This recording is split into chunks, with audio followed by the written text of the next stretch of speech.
सुनिए सत्संतो ज्ञान, सुनिए 68 का स्नान। सुनिए पढ़ पढ़ पावे माने, सुने लागे सहज ध्यान। नानक भगतां सदा विगास, सुनिए दुख पाप का नास। गुरु नानक देव जी महाराज सुनन दी महानता दसदे फरमान कर रहे ने कि प्रभु दा नाम जो सुन लैंदा है उसदे पाप नाश हो जांदे ने। दूजे नूं चोट पहुंचाण दी बिरती उसदे अंदरों खत्म हो जांदी है। इस वास्ते पलट के उसनूं भी चोट नहीं खानी पैंदी। पाप नाश हो गए, दुख नाश हो गए। इस वास्ते जो प्रभु दा नाम सुन लैंदा है, अठे पैर उसदे अंदर विगास बनिया रहिंदा है, खेड़ा बनिया रहिंदा है, मस्ती बनी रहिंदी है। सुने सत संतोख ज्ञान। सुनिए दी इस तीसरी पौड़ी दे साहिब श्री गुरु नानक देव जी महाराज दा फरमान कि प्रभु दा नाम सुनन वाला सत ते संतोख दा धारनी हो जांदा है। सत शब्द संतोख दे नाल होवे तां सत दे अर्थ ने दान, देण दी बिरती। ते जदों देण दी बिरती पैदा हो जाए मनुख दे अंदरों, समझ लो ये प्रभु दे नेड़े चला गया। मासूम बच्चा अजे लैना जानदा है, देना नहीं। उसनूं कह दईए भी जिहड़ा खिडौना तेरे कोल है ये दूसरे बच्चे नूं दे दे, कहंदा नहीं, तोड़ देगा, दूजे बच्चे नूं देवेगा नहीं, क्योंकि अजे देण दी बिरती दा उस दे अंदरों जन्म नहीं होया। अगर जवान होके बुढ़ा होके भी देण दी बिरती दा जन्म नहीं होया, सिर्फ लैण दी बिरती ही पलबल है, तो ऐसा मनुख संसारी है, धार्मिक नहीं, भगत नहीं। परमात्मा दा नाम सुनन वाला दानी हो जाता है। क्यों कि वह संतोखी हो जाता है। दे सकण दी समर्था भी संतोख तो पैदा होंदी है। अपने आप दे जो संतुष्ट है वो देण दी समर्था भी रखदा है, पर जो अपने आप दे ही दुखी है, बेचैन है, असंतुष्ट है, वो खोण दी ही ते बिरती परबल रखदा है, पर देण दी नहीं। इस वास्ते सतगुरु कहंदे ने जो परमात्मा दा नाम सुनदा है ओदे अंदरों संतोख पैदा हो जांदा है, ओदे अंदरों सत दा जन्म होंदा है, दान दा जन्म होंदा है। दान उन्हां वास्ते है जो जीवन दे किसे पख दे चों भी पिछे रह गए ने। सिमरन उसदा करना है जो सब तो अगे है, पर देना उसनू है जो साथों पिछे रह गया। ज्ञान दे च, कला दे च, धर्म दे च, अर्थ दे च या समाजिक तौर ते पछड़ गया। जीवन दे जिस पहलू दे च जो पछड़ गया उसनू अगे करन दा नाम ही दान है। तो परमात्मा दा नाम सुनन वाला संतुष्ट हो जाता है। संतुष्ट होंदियां ही उस दे अंदरों दानी बिरतियां दा जन्म होंदा है, और परमात्मा दा नाम सुनन वाला ही सही मैनियां दे च ज्ञानी होंदा है, क्योंकि ज्ञान उस दे अंदरों पैदा होंदा है। ये ज्ञान अक्षरी ज्ञान नहीं होंदा, ये ज्ञान तोता रटन नहीं होंदा, ये ज्ञान अनुभव प्रकाश होंदा है जो जीवन दे गहरे तल दे चों पैदा होंदा है। परमात्मा दा नाम जद कन्ना दे राही अंदर गया तो वो जिस तोहफे दे नाल बाहर प्रगट होंदा है वो सत है, संतोख है, ज्ञान है। सुने 68 का स्नान। परमात्मा दा नाम सुनन वाला इतना पावन हो जाता है मानो 68 तीर्थां दा इशनान हो गया। तीर्थ अपनी थां ते बहुत वड्डे ने, महान ने, पर तीर्थां दी महानता भी नाम जपण वालियां करके ही है, संतां करके, भगतां करके।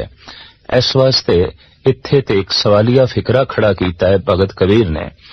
कहत कबीर हों भया उदास, तीरथ बड़ा के हर का दास।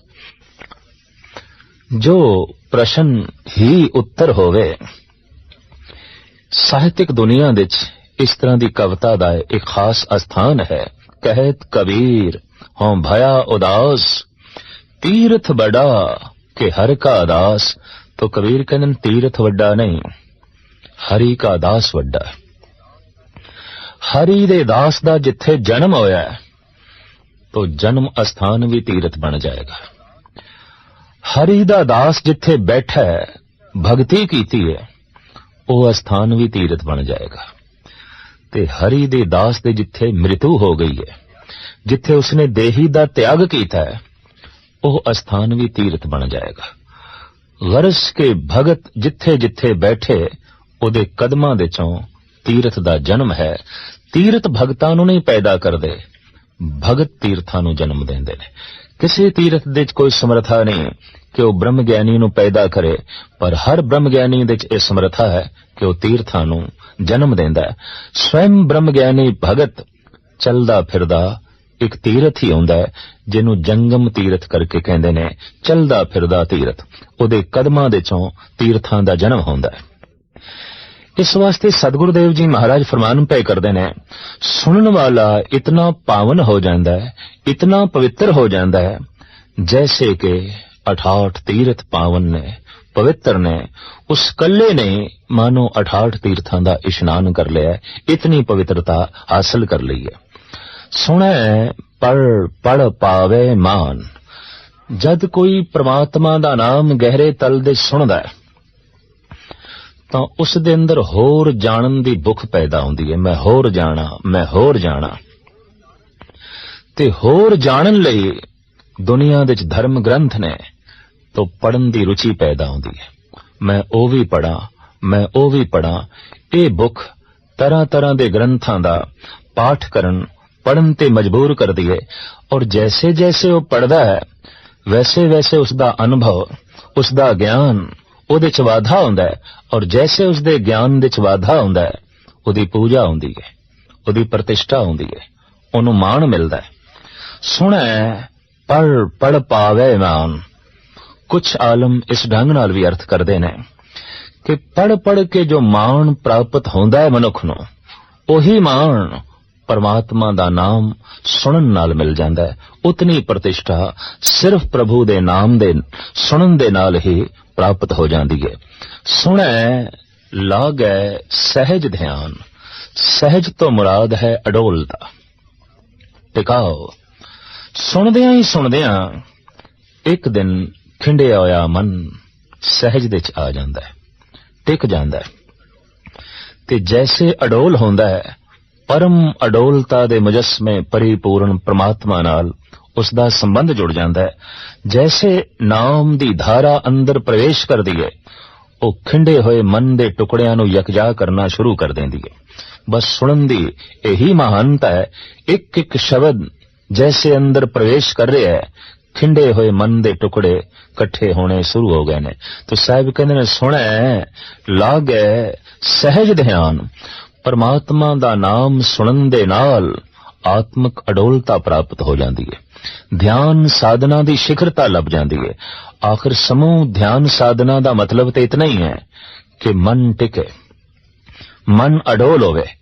ते गुरु नानक देव जी महाराज दा फरमान है, ये ते परमात्मा दा नाम सुनन नाल ही प्राप्त हो जाता है, ध्यान टिक जाता है। नानक भगतां सदा विगास। सदा विगास तो मुराद है हमेशा। ये नहीं कि अज खेड़ा है कल रोना है, सवेरे हसना है शामी रोना है, अज प्रसन्नता है कल मुरझाना है। सदीवी प्रसन्नता सदीवी खेड़ा भगतां कोल हुंदा है।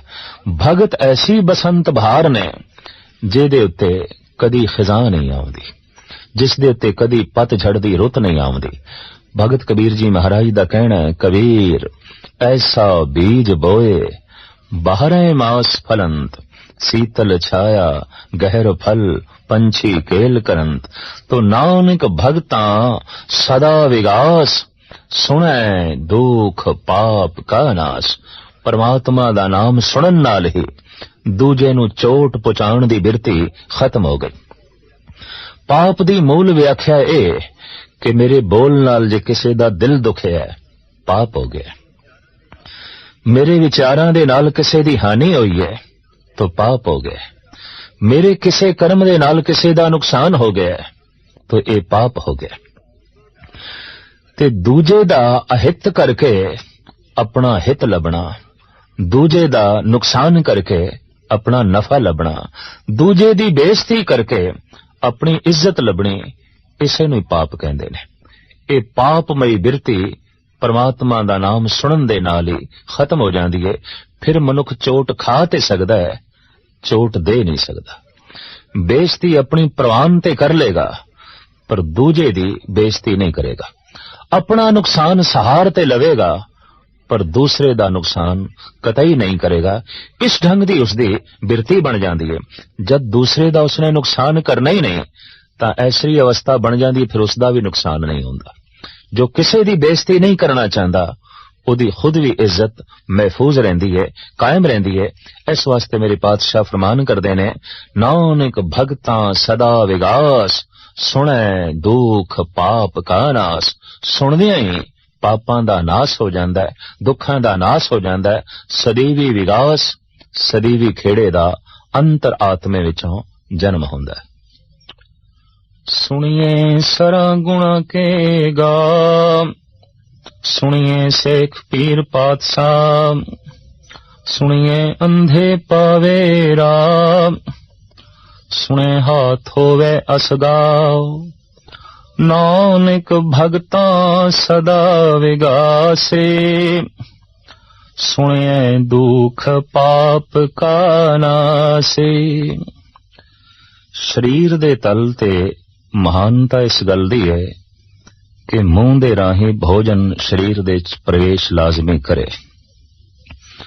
ਮੂੰਹ ਦੇ ਵਿੱਚ ਪਾਈ ਹੋਈ ਵਸਤੂ ਭੋਜਨ ਦੀ ਬੁਰਕੀ ਅਗਰ ਇੱਕਦਮ ਉਲਟੀ ਹੋ ਜਾਏ, ਮੈਦੇ ਚ ਪਚੀ ਨਹੀਂ, ਅੰਦਰ ਗਈ ਨਹੀਂ, ਤਾਂ ਸਰੀਰ ਦਾ ਕਾਇਮ ਰਹਿਣਾ, ਸਰੀਰ ਦਾ ਜ਼ਿੰਦਾ ਰਹਿਣਾ ਔਖਾ ਹੋ ਜਾਏਗਾ।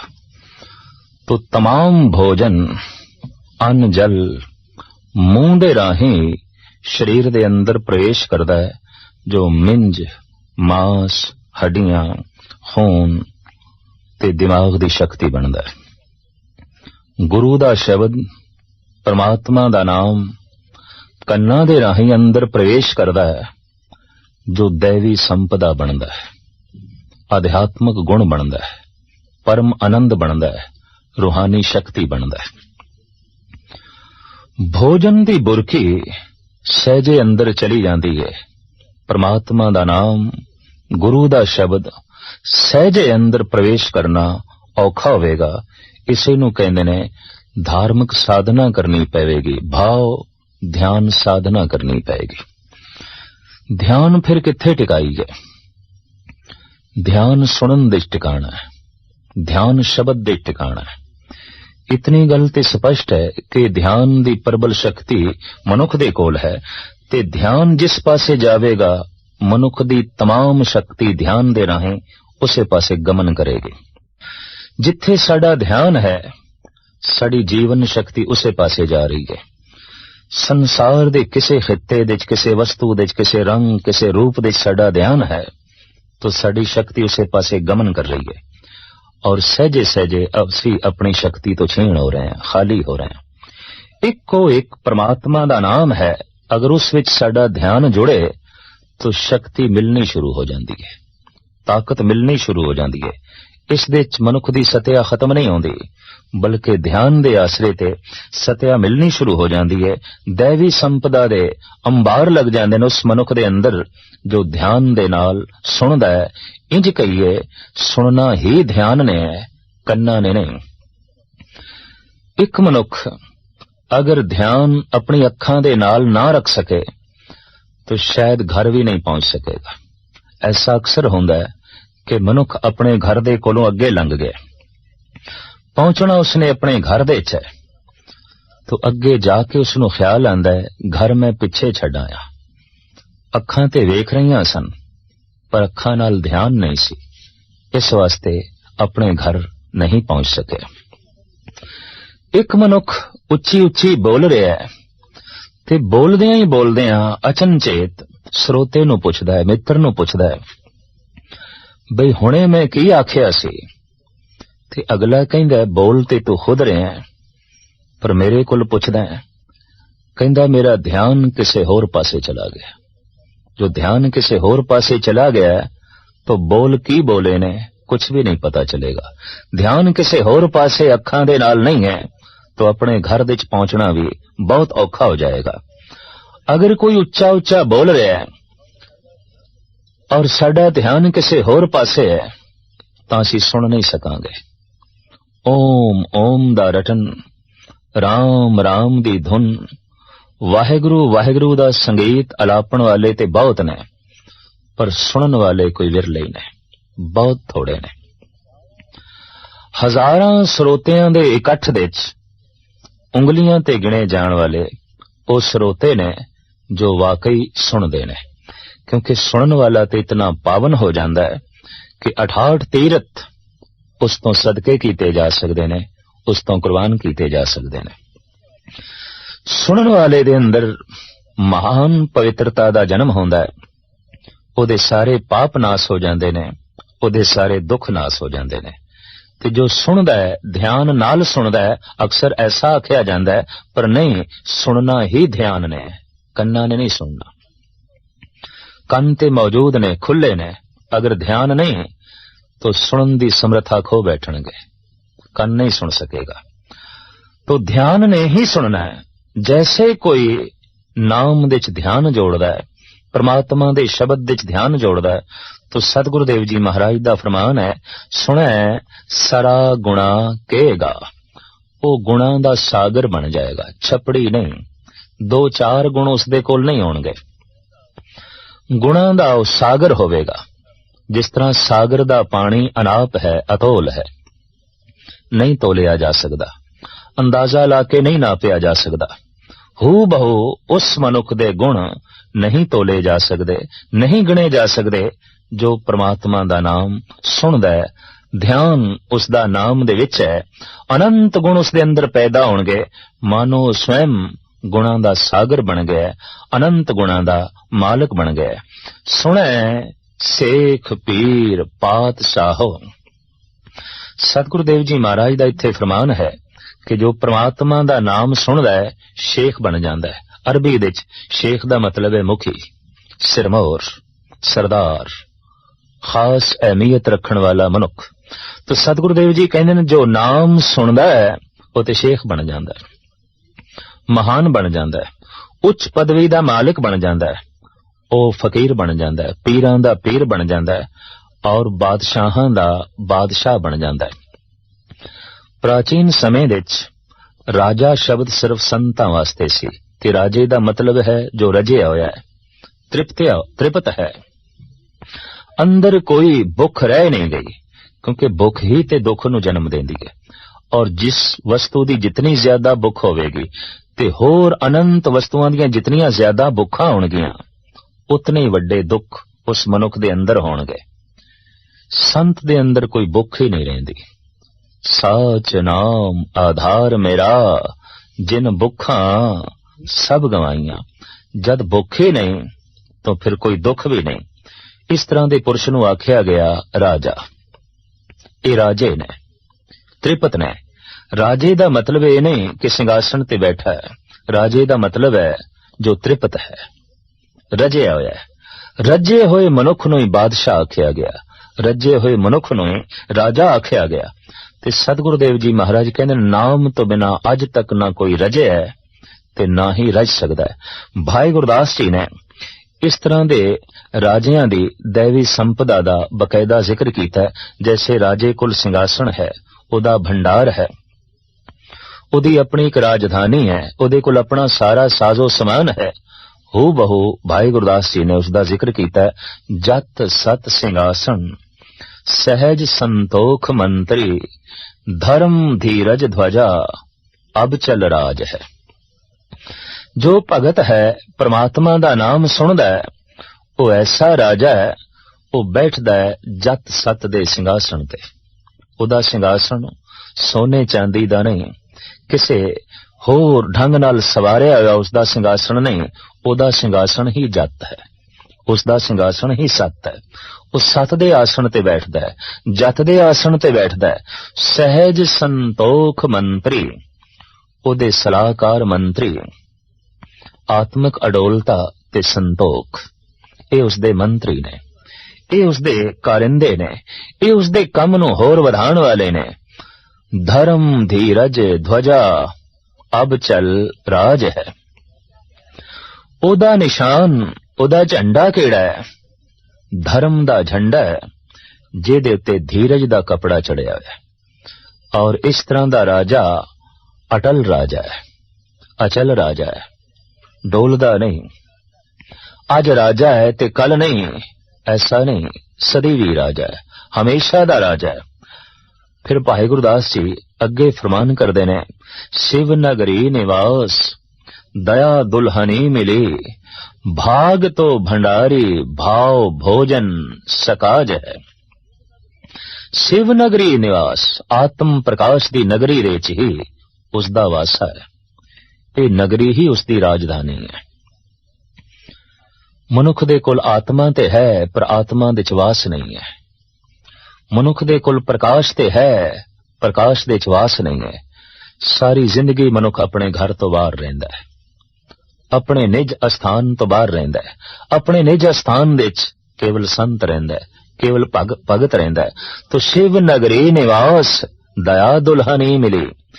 इस राजे दी रानी कौन है? दया। दया ही इसदी पटरानी है। ये जद भी सिंहासन ते बैठदा है, जिथे भी बैठदा है, दया इसदे नाल है, ये रानी इसदे नाल है। भाग तो भंडारी भाव भोजन सकाज है। एदा भंडारा, एदा तोशाखाना भाग है, प्रालब्ध है। अपने भाग ते ही प्रसन्न है, अपनी प्रालब्ध ते ही खुश है। और अपनी जो प्रालब्ध है यही उसदा भंडारा है। भोजन उसदा की है? भाव, प्रेम। प्रेम दा रस लेना, प्रेम दा रस देना। मनुख ने उंज ते जीवन दे बहुत सारे रस माणे ने, पर प्रेम दे रस तो मनुख अक्सर वांझा ही रह जांदा है। प्रेम रस केवल भगतां कोल हुंदा है। साहिब गुरु अर्जन देव जी महाराज दा फरमान, सुनो लोगा मैं प्रेम रस पाया, दुर्जन मारे वैरी संगारे, सतगुरु मोखो हर नाम दिवाया। और जिसनों प्रेम रस मिल जाए, जगत दे तमाम रस फिक्के पै जांदे ने। जिन्हीं चाख्या प्रेम रस से तृप्त रहे आघाए। पूर्ण तृप्ति उसे नूं नसीब होंदी है जिहदे कोल प्रेम दा रस है। तो ऐसा राजा प्यार भाव दा भोजन उसे दा ही रस माणदा है, और इसे नूं ही थां थां ते वंडदा है। भाई साहब भाई गुरदास जी अगे फरमान करदे ने कि राजनीत रीत प्रीत, प्रजा को सुख है सुख, छत्र पत्र छे छत्र, छाया छब छाज है। भाई जी कहंदे ने इस तरह दे राजे दी राजनीति की है। हर राजे दी अपनी नीति हुंदी है। तो राजनीत रीत प्रीत, प्रीत दी रीत दा प्रसार करना, प्रीत दी रीत चलावणी, हर एक नाल प्रीत पावणी ते संबंध ते प्रीत करके जोड़दे ने। हर एक नाल संबंध जोड़ने, बस ओही इसदी राजनीति है। कहने ने जिसदे जितने ज्यादा मित्र ने, उसदा उतना ही वड्डा स्वर्ग है, ते जिसदे जितने ज्यादा दुश्मन ने, उदा नरक उतना ही वड्डा है। ते जिस बंदे दे गलियां दे कख भी वैरी ने, उते अठे पैर नरक दे च जी रहा है, अठे पैर नरक दी अगन दे च सड़ रहा है। तो राजनीति की ऐसे राजे दी प्रीत दी रीत चलानी, प्रेम दी रीत चलानी, भाव हर एक नाल संबंध जोड़ने, हर एक नाल अपना रिश्ता कायम रखना। इस तरह दा जो राजा है, भाई साहब भाई गुरदास जी आखिरी पंक्ति दे च कहंदे ने कि उसते अंतर आत्मे च अनहद धुंदा वाजा, अनहद धुंदा नगारा, अनहद धुंदी नौबत, अठे पैर वजदी रहिंदी है। आनंद समूह सुख सांत, पर जा प्रसन्न, जगमग जोत, ਅਨਹਦ ਧੁਨ ਗਾਜ ਹੈ। ਪ੍ਰਮਾਤਮਾ ਦੇ ਨਾਮ ਦੀ ਮਸ਼ਾਲ ਉਸ ਦੇ ਅੰਤਰਾਤਮੇ ਚ ਜਲਦੀ ਰਹਿੰਦੀ ਹੈ।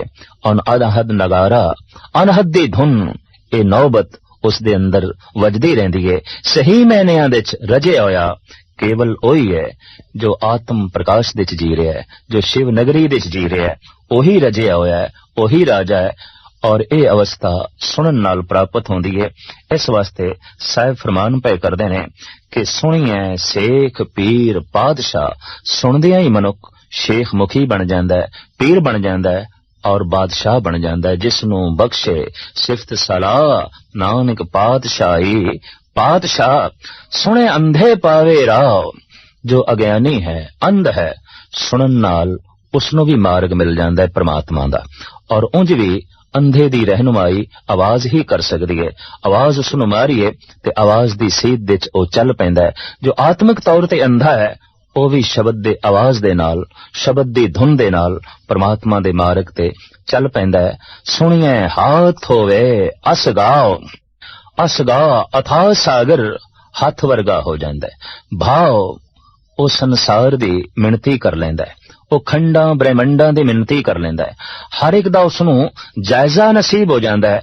ਉਸ ਨੂੰ ਅਸਲੀਅਤ ਦਾ ਪਤਾ ਚੱਲ ਜਾਂਦਾ ਹੈ, ਸੰਸਾਰ ਕੀ ਹੈ, ਨਿਰੰਕਾਰ ਕੀ ਹੈ। ਇਹ ਪੂਰਨ ਤੌਰ ਤੇ ਉਸ ਨੂੰ ਬੋਧ ਪ੍ਰਾਪਤ ਹੋ ਜਾਂਦਾ ਹੈ। ਨਾਨਕ ਭਗਤਾਂ ਸਦਾ ਵਿਗਾਸ, ਸੁਣੈ ਦੁੱਖ ਪਾਪ ਕਾ ਨਾਸ। ਪਰਮਾਤਮਾ ਦਾ ਨਾਮ ਸੁਣਦਿਆਂ ਹੀ ਉਹਦੇ ਪਾਪ ਨਾਸ ਹੋ ਜਾਂਦੇ ਨੇ, ਉਹਦੇ ਦੁੱਖ ਨਾਸ ਹੋ ਜਾਂਦੇ ਨੇ। ਇਸ ਵਾਸਤੇ ਉਸ ਦੇ ਅੰਦਰ ਸਦੀਵੀ ਖੇੜਾ, ਸਦੀਵੀ ਵਿਕਾਸ ਜਨਮ ਲੈਂਦਾ ਹੈ, ਸਦੀਵੀ ਆਨੰਦ ਜਨਮ ਲੈਂਦਾ ਹੈ। ਸੁਣਦਿਆਂ ਸੁਣਦਿਆਂ ਜੋ ਦੈਵੀ ਸੰਪਦਾ ਮਨੁੱਖ ਦੀ ਝੋਲੀ ਚ ਪੈਂਦੀ ਹੈ, ਇਹਨਾਂ 4 ਪੌੜੀਆਂ ਦੇ ਚ ਜਗਤ ਗੁਰੂ ਬਾਬੇ ਸਾਹਿਬ ਸ੍ਰੀ ਗੁਰੂ ਨਾਨਕ ਦੇਵ ਜੀ ਮਹਾਰਾਜ ਨੇ ਉਹਨਾਂ ਦਾ ਜ਼ਿਕਰ ਕੀਤਾ ਹੈ। ਸੁਣਨ ਦੀ ਇਤਨੀ ਵੱਡੀ ਮਹਾਨਤਾ ਹੈ ਕਿ ਗੁਰੂ ਨਾਨਕ ਨੂੰ ਬਾਰ-ਬਾਰ ਦੁਹਰਾਉਣਾ ਪਿਆ। ਧਰਮ ਦੇ ਮਾਰਗ ਤੇ ਪਹਿਲਾ ਕਦਮ ਸੁਣਨਾ ਹੈ। ਜੋ ਸੁਣਨ ਦੀ ਸਮਰੱਥਾ ਪ੍ਰਾਪਤ ਕਰ ਲੈਂਦਾ ਹੈ, ਮਾਨੋ ਧਰਮ ਦੇ ਮਾਰਗ ਤੇ ਚੱਲ ਰਿਹਾ ਹੈ। तो जितना ज्यादा सुन रहा है उतनी ही उसकी गति हो रही है। जो जितना ज्यादा सुन रहा है ਉਹਦੇ ਅੰਦਰ ਉਤਨੇ ਹੀ ਅਧਿਆਤਮਕ ਗੁਣ ਪੈਦਾ ਹੋਣਗੇ। ਜਿਸ ਦੇ ਅੰਦਰ ਜਿਤਨਾ ਜ਼ਿਆਦਾ ਸਰੋਤ ਸ਼ਕਤੀ ਦਾ ਮਾਦਾ ਪੈਦਾ ਹੋ ਗਿਆ, ਮਾਨੋ ਉਹ ਉਤਨਾ ਹੀ ਗਮਨ ਕਰ ਜਾਂਦਾ ਹੈ ਪ੍ਰਮਾਤਮਾ ਦੇ ਮਾਰਗ ਤੇ। ਔਰ ਇਸ ਤਰੀਕੇ ਨਾਲ ਚਲਦਿਆਂ ਚਲਦਿਆਂ ਇੱਕ ਦਿਨ ਲੀਨਤਾ ਨਸੀਬ ਹੋ ਜਾਂਦੀ ਹੈ, ਪ੍ਰਮਾਤਮਾ ਦੀ ਪ੍ਰਾਪਤੀ ਨਸੀਬ ਹੋ ਜਾਂਦੀ ਹੈ।